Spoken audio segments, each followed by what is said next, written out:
Welcome to my dear students. I, Aniket Saxena, welcomes you all in my YouTube channel. अब सवाल ये उठता है सबसे पहला कि अब तक सर आपने सिखा क्या दिया, चैप्टर कौन सा चल रहा है, आपको सबको पता है क्योंकि अरिथमेटिक प्रोग्रेशन की ये क्या चल रही है, क्या चल रही है, एपी की एक सीरीज चल रही है। उसके अंदर पार्ट्स बनाऊंगा मैं, है ना। आपको पता है कि अगर आपने पिछली वीडियो नहीं देखी है तो सबसे पहले आपको पिछली वीडियो देखने की जरूरत है, ठीक है। पिछली वीडियो में क्या बताया था मैंने, एक्सरसाइज 5.1 के ऊपर मैंने आपको इंट्रोडक्शन पढ़ाया था कि जो एपी का बीज है, मैंने आपको बीज के बारे में जानकारी दी थी कि जो एपी बीज डाला गया है वो असल में क्यों डाला गया है, ठीक है। क्योंकि हर एक चैप्टर के कुछ ना कुछ छोटे छोटे पार्ट्स होते हैं जिसकी वजह से वो पूरा चैप्टर बनता है और बाद में आपका दिमाग खाता है। क्योंकि अगर एक चैप्टर के अंदर ही एक ही पार्ट होगा तो क्या फायदा होगा उसका। इसी के साथ हम जो आज शुरू करने जा रहे हैं एक्सरसाइज 5.2 NCERT, ठीक है। क्योंकि बोर्ड सबसे ऊपर NCERT को मानता है, ठीक है। तो इसलिए मैं सारे के सारे एग्जाम्पल्स वहीं से लूंगा और आज मैं आपका जो इसका बीज बोऊंगा एक्सरसाइज 5.2 का, और उसके बाद जो पानी डालना शुरू करूंगा वो डालूंगा एग्जाम्पल्स के थ्रू। तो वीडियो को एंड तक देखना। अगर समझ में ना आया तो क्या कर सकते हैं, सिर्फ कमेंट कर सकते हैं और मैं पर्सनल अपना दे दूंगा नंबर वगैरह जो रहता है, हमारा ऑफिस नंबर जो रहता है, आप वहां पे कमेंट करके हमसे पूछ सकते हो, ठीक है। इसका कोई चार्ज नहीं रहेगा, आपको आपकी प्रॉब्लम सॉल्व हो जानी चाहिए, ठीक है। मैं शुरू करता हूं। जो मैं सबसे पहले अपना आज मैं थोड़े से इंपॉर्टेंट आपको मार्क करा देता हूं, है ना। क्योंकि एक शुरू होने से पहले कोई भी सीरीज को या फिर मैं कोई भी एक्सरसाइज अपनी शुरू कराता हूं, उसके अंदर कुछ इंपॉर्टेंट क्वेश्चंस पहले ही मैं मार्क करा देता हूं जिसकी संभावना रहती है बोर्ड के अंदर आने की।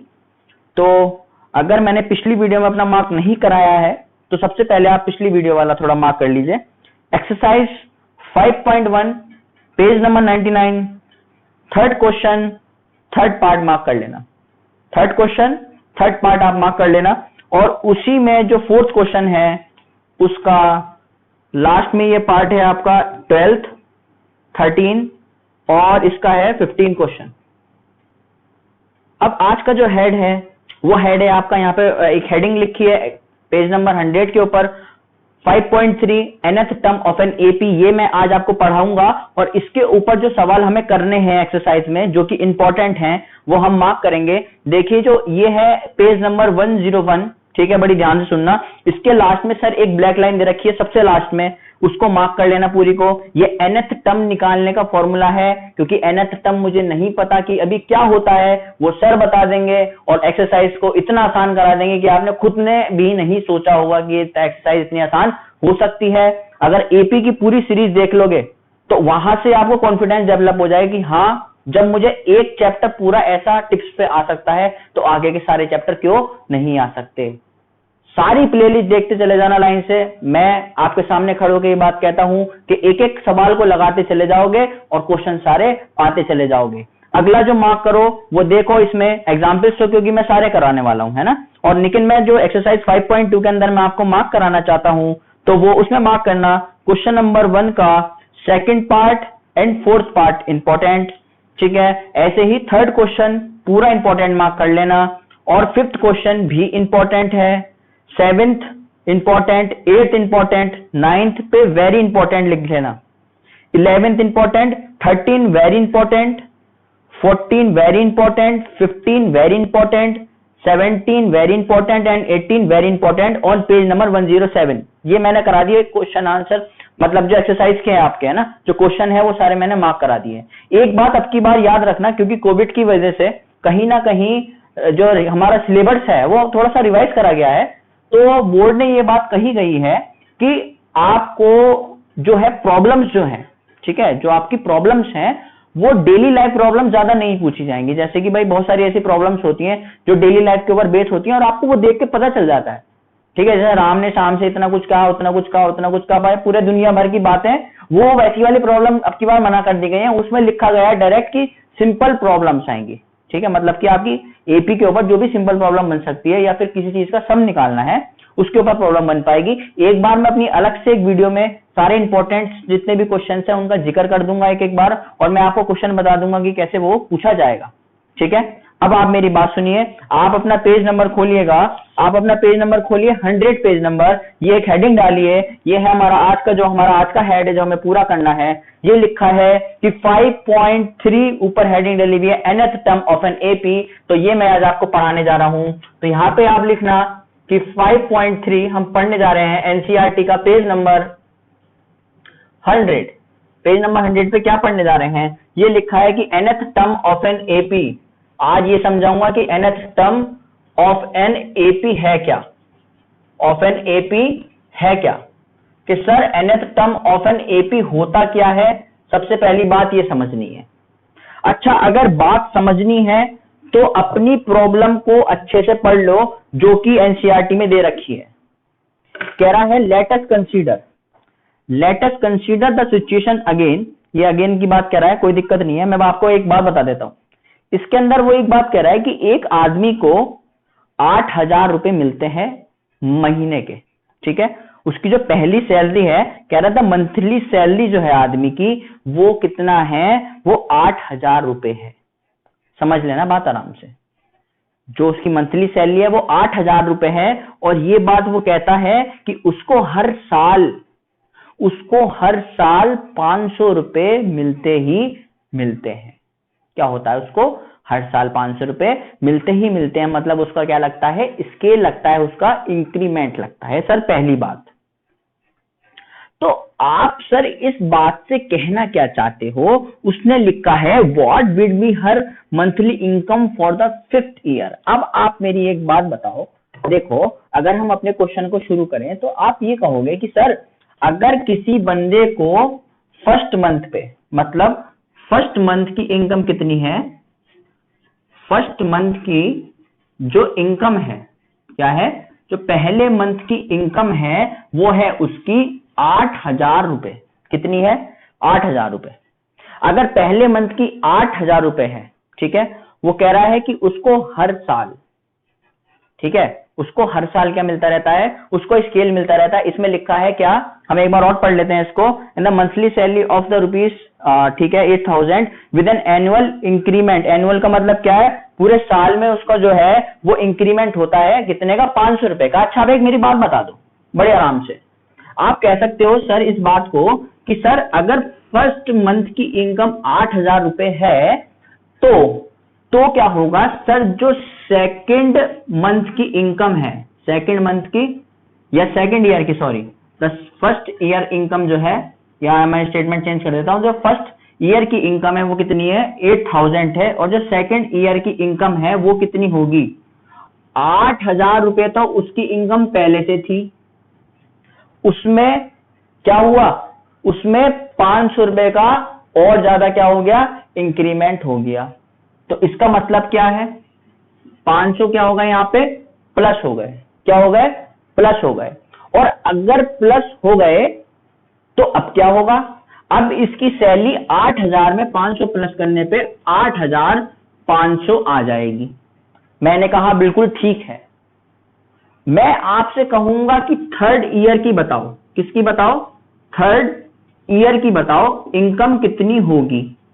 तो आप कहोगे सर 8,500 कैसे बना था, 8,500, 8,000 प्लस 500, और फिर उसका क्या हुआ होगा, थर्ड ईयर में इसका फिर इंक्रीमेंट हुआ होगा, तो इसकी सैलरी अब 9,000 हो गई होगी, सबको प्लस करके। आप कह रहे हो सारी बात हमें समझ में आ रही है, ठीक है, क्या हो रहा है, सारी बात हमारे समझ में आ रही है।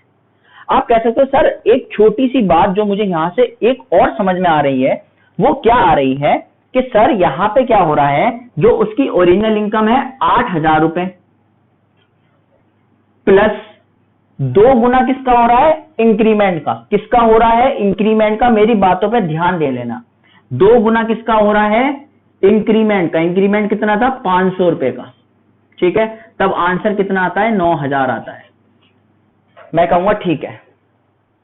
क्या बेटा कोई और कंक्लूजन ड्रॉ कर सकते हो? तो कहोगे हाँ सर, हम एक कंक्लूजन और ड्रॉ कर सकते हैं। वो कैसे ड्रॉ कर सकते हैं कि सर आपने 3 सालों तक का बता दिया, मेरी बात बहुत आराम से समझ लेना कि सर आपने 3 सालों तक का बता दिया, अगर मैं चौथे साल का लिखने जाऊंगा या फिर जाऊंगी, यहां पे लिख देता हूं, अगर मैं 4th ईयर के लिए, ठीक है, अगर मैं 4th ईयर के लिए लिखना जाऊंगा तो कैसे होगा कि सर 8,000 प्लस क्या होगा, 8,000 में कितने प्लस होंगे, 500 प्लस 500 और प्लस 500, जो सब मिला के बन जाएंगे आपके कितने, 9,500 रुपए। अब फिर से एक कंक्लूजन ड्रॉ कर सकते हो। ये मैं बीज रख रहा हूं, बातों को आराम से समझ लेना और कंक्लूजन निकाल लो। क्या कि सर ऐसा हुआ होगा कि जो 8,000 है वो तो ऐसे रखा गया होगा, और कितने टाइम्स हुआ होगा 500 का, 1, 2 और 3, कितना हुआ होगा, 1, 2 और 3 की मल्टीप्लाई किससे हुई होगी, 500 से, तो आंसर कितना आया होगा, 9,500 आया होगा। अब यहां से हमारा केस शुरू होता है कि असल में सर आप ये सब चीजों को पढ़ा क्यों रहे हो। देखो एक पैटर्न बहुत अच्छा फॉलो हो रहा है। क्या, जब आप 4th ईयर की बात कर रहे हो, जब आप 4th ईयर की बात कर रहे हो, तब मल्टीप्लाई किससे हो रही है, एक कम से। 4 साल की बात हो रही थी, मल्टीप्लाई हुई एक कम से, किससे हुई, एक कम से। सर अगर 3 साल की बात हो रही थी तो मल्टीप्लाई किससे हुई, 2 से, मतलब फिर एक कम से। और सर जब तीसरे साल की बात हुई तो सर इस केस को ऐसे लिख सकते हो कि 8,000 तो सर ऐसी का ऐसी, प्लस 1 की मल्टीप्लाई 500 से। आएगी नहीं आएगी, क्योंकि 10th क्लास के स्टूडेंट हो, इस बात को बिल्कुल समझ पाओगे कि आप 500 को 1 से मल्टीप्लाई करके भी लिख सकते हो।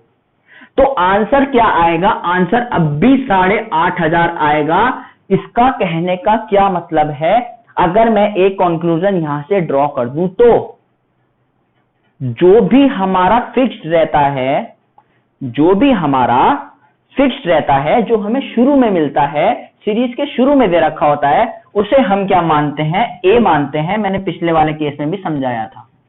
इसका मतलब यहां पे जो ए की वैल्यू हो गई वो कितनी है, हमारी है 8,000। कितनी है, 8,000, जो कि मुझे शुरू में कंपनी वाले ने कहा था कि भैया मैं तुम्हें 8,000 रुपए दूंगा, तो क्या होगा, वो हमारे लिए ए की तरह काम करेगा। मेरा 8 से जो इनकम शुरू हुई वो ए शुरू हुई, ए मतलब 8,000 रुपए मुझे मिले।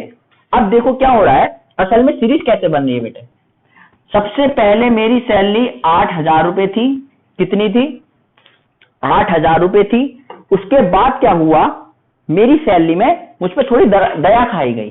क्या खाई गई, कंपनी वालों ने कहा मैं लड़का भैया काम अच्छा करता है तो थोड़ी सी इस पर दया खा लेता हूं और इसकी सैलरी 500 रुपए बढ़ा देता हूं। इसका कहने का मतलब है 8,000 थी तो अब जो सैलरी है वो 8,500 कर दी गई, क्योंकि कंपनी वालों को बहुत मुश्किल से तरस आता है। उन्होंने कहा चलो लड़का फिर दोबारा बढ़िया है, इसकी सैलरी फिर 500 बढ़ा दो, 9,000 रुपए कर दो, और भी अच्छा है 9,500 कर दो। इसका कहने का मतलब ये है कि हर बार वो 500 रुपए बढ़ा रहा है। मैंने आपसे एक बात पहली वाली वीडियोस में कही गई थी, नहीं देखी उसका बेस क्लियर कर लो।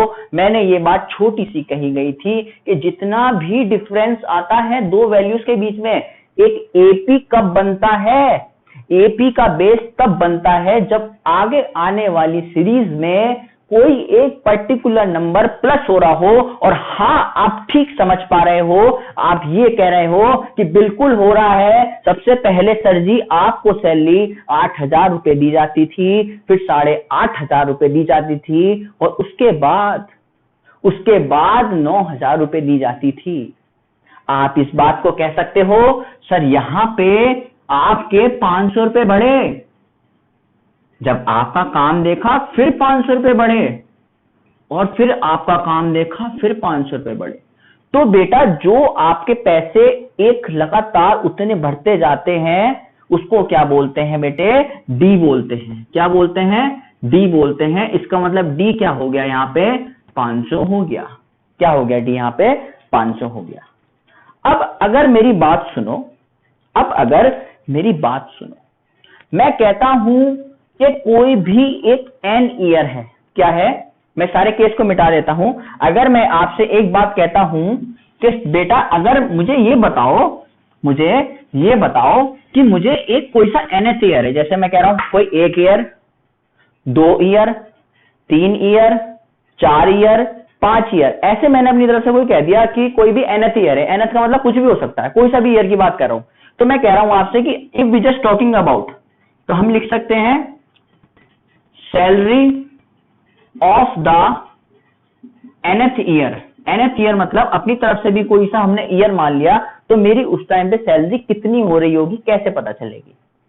मेरी सैलरी जो पता चलेगी वो कैसे पता चलेगी बच्चों, जो कि आपने पैटर्न को भी फॉलो करा था। कहने का मेरा मतलब कि जितनी मेरी सैलरी है मतलब ए, उसमें प्लस कर दो, जब 3 था तब 2 आ रहा था, अब nth टर्म के लिए आ रहा है तो एक कम कर दो, n-1 आ जाएगा। n में से एक ईयर कम कर लो, n में से एक ईयर कम कर लो तो n-1 आ जाएगा। और डिफरेंस तो सेम रहता है 500 रुपए का, हर जगह डिफरेंस सेम था 500 का, यहां पे भी 500 का, आगे टर्म लिखी थी 4th ईयर वाली, वहां पे भी 500 का, तो यहां पे भी क्या डी सेम रहेगा? हाँ सेम रहेगा। और एक बात धमाकेदार यहां से बात सामने ये निकल के आती है कि आप nth टर्म को क्या कह सकते हो कि आपकी कौन से टर्म की बात कर रहा हूं? मैं कह रहा हूं nth टर्म की बात कर रहा हूं। nth टर्म का मतलब क्या होता है? आपका यहां पे क्या लिखा है? an की वैल्यू लिखी है। किसकी वैल्यू लिखी है? an की वैल्यू लिखी है, nth टर्म की वैल्यू लिखी है। तो अगर nth टर्म को किससे दिखाते हैं? ये an की वैल्यू है। अगर बच्चे एक बात, मेरी बात बड़ी आराम से सुन लेना। और बात क्या है? बात ये है कि अगर मैं इसको nth टर्म से दिखा रहा हूं, तो जो मेरी 8000 शुरू में सैलरी थी ना, जो मेरी 8000 पहले साल की सैलरी थी, वो थी मेरी A1। जो दूसरे की थी 8500, वो थी A2। जो A3 थी वो थी मेरी 9000। और ऐसी मैं कह रहा हूं कि जो मेरी nth सैलरी है वो कितनी है? AN है। मैं कोई भी चीज हटा नहीं रहा, मैं चीजें समझा रहा हूं, क्योंकि मैं यहाँ पे दूसरे साल की बात करता था इसलिए यहाँ पे 2 आया, यहाँ पे तीसरे साल की इसलिए यहाँ 3 आया, और यहाँ पे nth साल की बात कर रहा हूं इसलिए यहाँ पे n आया है। और इसका मतलब AN का जो आंसर होता है वो होता है A plus n-1 into D. क्या होता है? A plus n-1 into D. अच्छा सर, ये बात तो आपने बता दी, इसके छोटा सा एक सवाल लिखवाना सिखा दो सैलरी के बेस पे। तो मैं आपसे एक बात कहता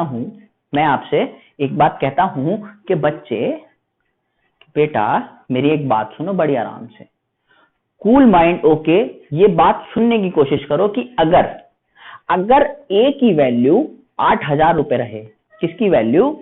A की वैल्यू अगर 8000 रुपए रहे, और आपको तो पता है कि डिफरेंस कितना दे रखा है? 500 रुपए का दे रखा है। बिल्कुल समझ में आ पा रहा होगा यहां तक, क्योंकि मैं बहुत हल्के हल्के बोल रहा हूं और चीजों को आपके दिमाग के अंदर डालता जा रहा हूं, क्योंकि जब हम एक्सरसाइज पे आएंगे तो एक्सरसाइज के बाद आपके पास कोई भी ऐसा क्वेश्चन नहीं रहेगा जो आपसे नहीं लग पाएगा। तो मैं अब जो शुरू कर रहा हूं वो इसके ऊपर एक अपनी तरफ से क्वेश्चन लगा लेता हूं, है ना? कोई दिक्कत नहीं है। बस मेरे को डाटा पता चल गया कि हाँ भाई इस डाटा पे ये चीज मैं बता सकता हूं, तो लो यहां से हटा दो, है ना? आप यहां से हटा दो। और जो वो an का फॉर्मूला था ना, an is equal to A plus n-1 into d, ये फॉर्मूले को बोलता है बेटा जनरल टर्म होती है। जनरल टर्म का मतलब क्या होता है?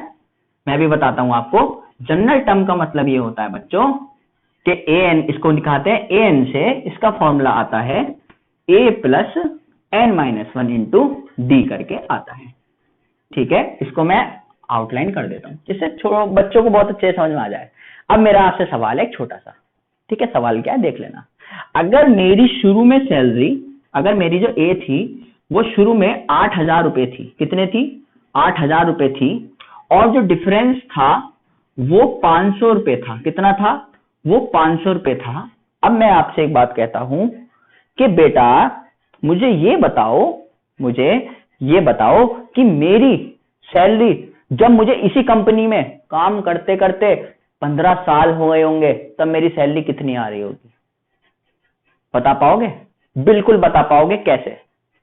आप कहोगे सर क्योंकि ये जनरल फॉर्म से ही तो फॉर्म बनती है।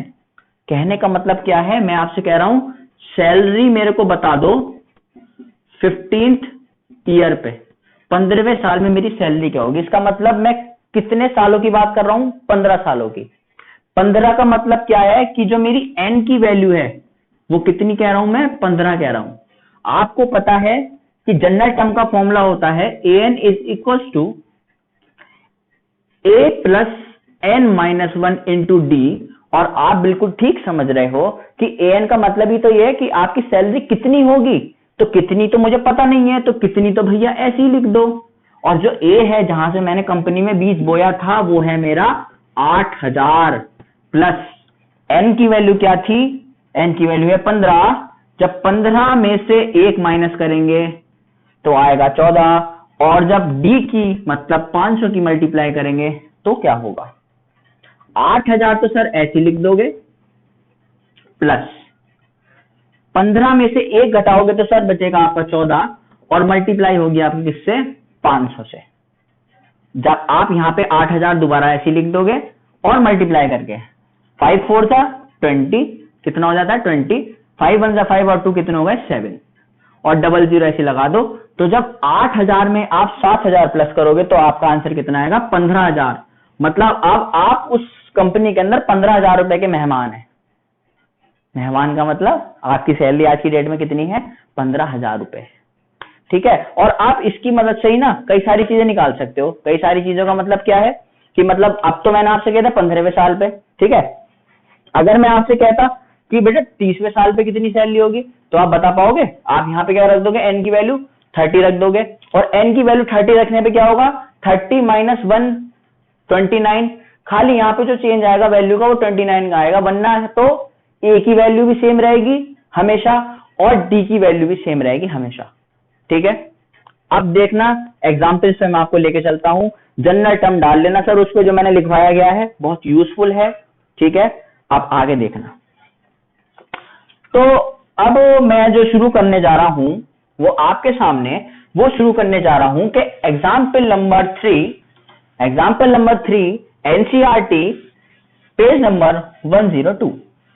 देखिए वीडियो पॉज करके पढ़ना, वरना मैं आपको एक बार पढ़ के सब कुछ सिखा दूंगा। देखो क्या कह रहा है।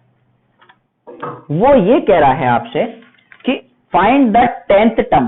क्या कह रहा है? 10वीं टर्म निकाल के दिखाओ।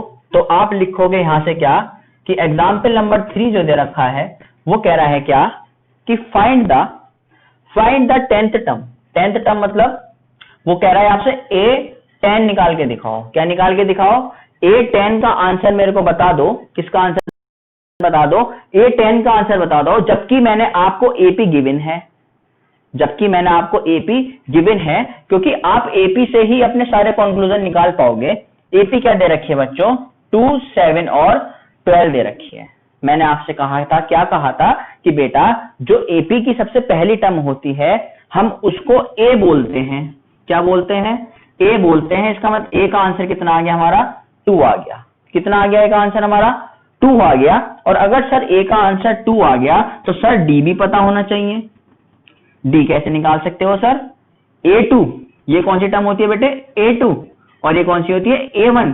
तो बच्चे अगर आप डिफरेंस निकालते हो तो डिफरेंस A2 माइनस A1 करते हो, तो हम यहाँ पे क्या लिख सकते हैं कि सर यहाँ पे आंसर A2 माइनस A1 करके आएगा। 7 में से जब 2 जाएगा तो सर बचेगा आंसर 5।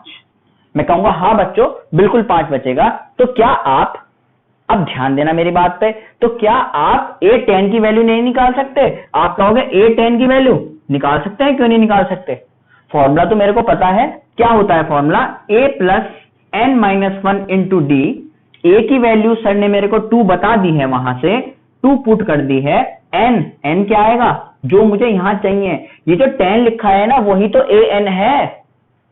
जो 10 है वो क्या है? A10 का मतलब क्या है? यही an है। और अगर कंपैरिजन करोगे A10 और an का, मतलब क्या कहना चाह रहा हूं, अगर आप A10 का और an का कंपैरिजन करोगे तो यहां से n की वैल्यू 10 ही आएगी। आएगी नहीं आएगी? इसका मतलब जो यहाँ पे n रखना है वो कितना रखना है मुझे? 10 माइनस के 1 इंटू डी। डी का आंसर कितना है? 5। कितना है? 5। बच्चों इस बात को ऐसे लिख सकते हैं, 2 को तो ऐसे लिख दो, प्लस 10 में से 1 गया तो 9, और 9 की मल्टीप्लाई 5 से हुई तो कितना है? 9 5 जा 45। कितना है? 9 5 जा 45, और 45 में 2 प्लस करेंगे तो कितना आएगा आंसर? 47 आएगा। मुझे नहीं लगता कि शायद इस क्वेश्चन में किसी बच्चे को थोड़ी भी दिक्कत पड़ी होगी। ठीक है, मुझे नहीं लगता कि शायद किसी बच्चे को कोई दिक्कत पड़ी होगी, और दिक्कत आनी भी नहीं चाहिए। ठीक है, क्योंकि हमने आपका बेस धीरे धीरे क्लियर कर पा रहे हैं। देखिए एक बात मैं आपसे साफ बता देता हूं कि इसमें वीडियोस में टाइम तो लगेगा थोड़ा सा, है ना, क्योंकि एक ऑनलाइन पढ़ने में, क्योंकि मुझे हर बच्चे को देखना है, जो नीचे पढ़ा है उसको भी वहां लेके जाना है, और जो ऊपर है वो तो भगवान की कृपा से ऊपर है, और हमेशा भगवान ऊपर रखे उन बच्चों को। ठीक है, वो बहुत अच्छे बच्चे होते हैं जो ऊपर वाली रेंज से होते हैं, क्योंकि वो कहीं ना कहीं अच्छी मेहनत करते हैं। और जो नीचे वाले हैं वो घबराए ना, उन्हें मैं ऊपर ले आऊंगा उनके साथ, क्योंकि ये वाले ऊपर तो ये वाले भी ऊपर, है ना, तो घबराओ मत। जो चींटी होती है वो गिरते गिरते ही संभलती है। ठीक है, जो चींटी है वो गिरते गिरते संभलती है, और अपने जीवन में जब तक गिरोगे नहीं तब तक उठोगे नहीं।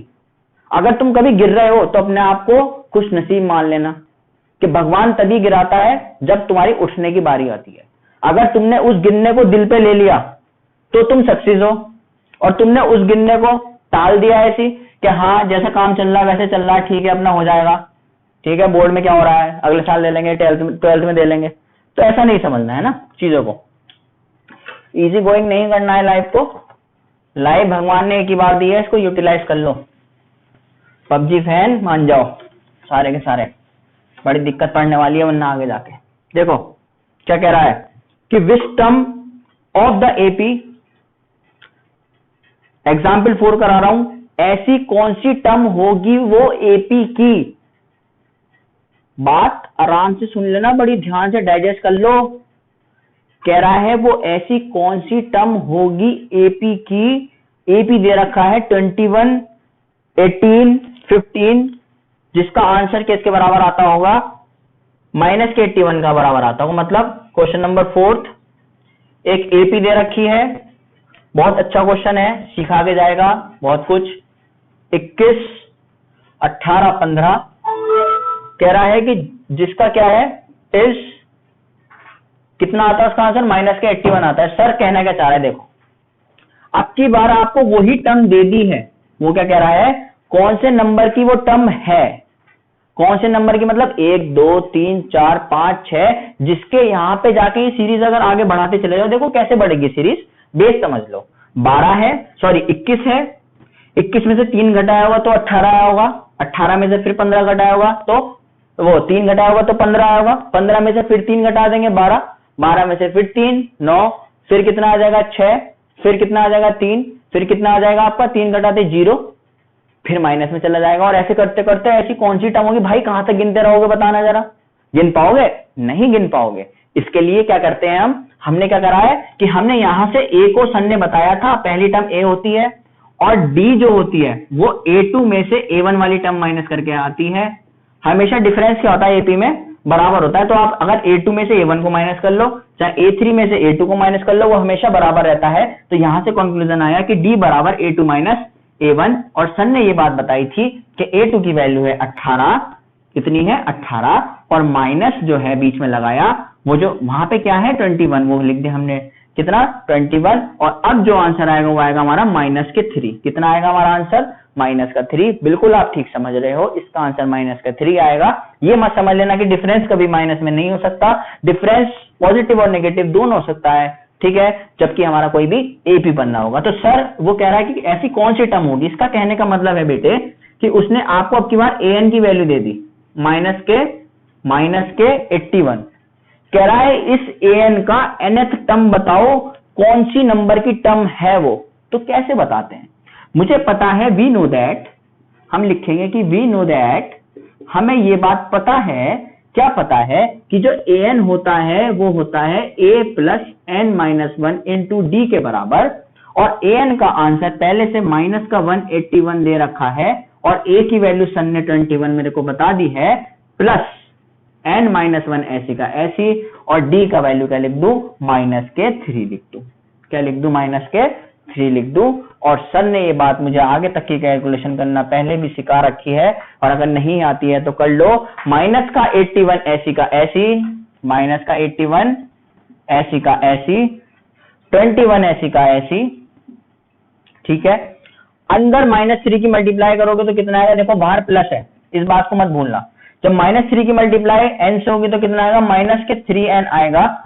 और माइनस माइनस क्योंकि प्लस होंगे, और 3 1 जा कितना होगा सर, 3 1 जा तो सर कितना होगा, 3 ही होगा।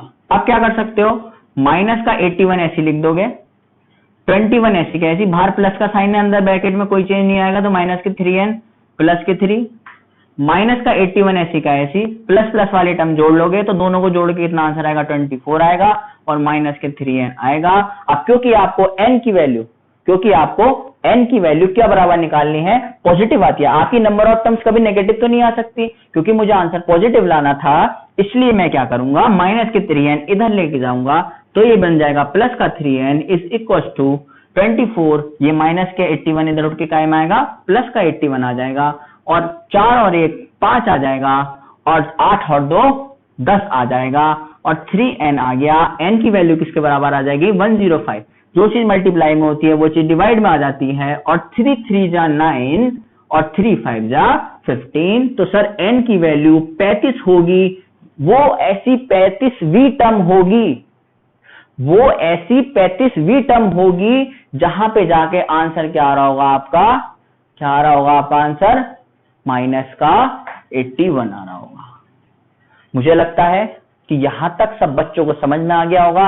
और अगर वीडियो अच्छी लगी हो तो क्या करना, यहां पे शेयर कर देना, ठीक है, शेयर जरूर कर देना, और सब्सक्राइब कर देना, ठीक है। और चैनल पे अपने वैल्यूएबल्स कमेंट्स जो हैं वो लिख के मेरे को बता देना, मोटिवेशन मिलता है। और बेल आइकन का बटन जरूर ठोक देना सब्सक्राइब करने के बाद, कभी पहले ठोक दो, सब्सक्राइब कर देना, उसके बाद बेल आइकन का बटन ठोक देना, जिससे एक भी सिंगल वीडियो आप मिस ना कर पाओ। Thank you. मैं अगली वीडियो में इससे आगे के एग्जाम्पल से बात करूंगा। Thank you.